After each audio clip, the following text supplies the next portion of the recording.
ఎమ్మెల్యేగా ఎంపీగా ఈనాడు తెలంగాణ రాష్ట్ర ముఖ్యమంత్రి మీ ముందు నిలబడ్డాను అంటే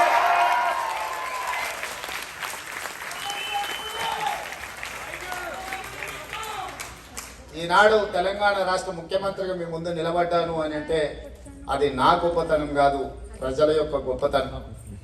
ప్రజా సమస్యల మీద నిటారుగా నిలబడి ఎవరి ముందు లొంగకుండా ఎవరికి బెదరకుండా నిటారుగా నిలబడి కొట్లాడితే ప్రజలు ఆశీర్వదిస్తారనే దానికి నేను ఒక ఉదాహరణ.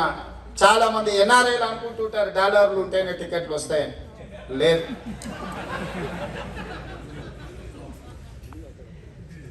ఈరోజు చాలా మందిని నేను తెలంగాణ రాష్ట్రంలో ఎల్బీ స్టేడియంలోనే చెప్పిన, ఖానాపూర్ నుంచి వెడమ బొజ్జు అని ఒక ఇందిరమ్మ ఇంట్లో ఉండే సామాన్యమైన ఆదివాసి బిడ్డకు నేను టికెట్ ఇస్తే ఆ ప్రజలు పట్టం కట్టిండ్రు. తుంగతుర్తిలో మందుల శ్యామలని అత్యంత సామాన్యమైన దళిత కుటుంబం టికెట్ ఇద్దామన్న ఆలోచన చేసి పిలిచి మాట్లాడి ఎంత ఉంది నగదని, 2 లక్షలు ఉంది సార్ అన్నాడు. సరే జాగ్రత్తగా పెట్టు అని చెప్పిన. టికెట్ ఇచ్చిన తర్వాత పిలిచిన ఎంత ఉంది అని, 50,000 ఉంది సార్, మిగతా బస్ కిరాయిల ఖర్చు అయినాయి అన్నాడు.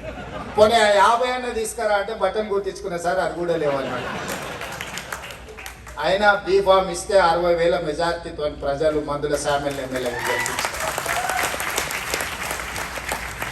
ఇది ప్రజాస్వామ్యం యొక్క గొప్పతనం.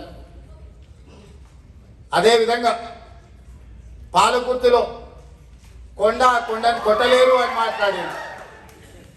నేనన్నా ఏ కొండనైనా కొడితే పిండి అవుతుందో అని చెప్పి 40 సంవత్సరాలు ఇండస్ట్రీకి అని చెప్పుకున్న ఆయన 20 సంవత్సరాల చదువుకున్న ఒక యువతిని ఎన్నికల పోటీలో పెడితే 60,000 మెజార్టీతో ప్రజలు గెలిపించారు. యశస్విని ఈరోజు ఎమ్మెల్యేని చేసారు. మీ మధ్యలో ఉన్నది. ఝాన్సీ రెడ్డి గారికి టికెట్ ఇద్దామనుకున్నాం. దయాకర్రావు గారు కుట్రలు పని ఝాన్సీ రెడ్డి గారిని పోటీ చేయనీయలే. ఆయన అనుకున్నాడు ఝాన్సీ రెడ్డి గారిని అడ్డుకుంటే అయిపోయిందని. కానీ యశస్విని రూపం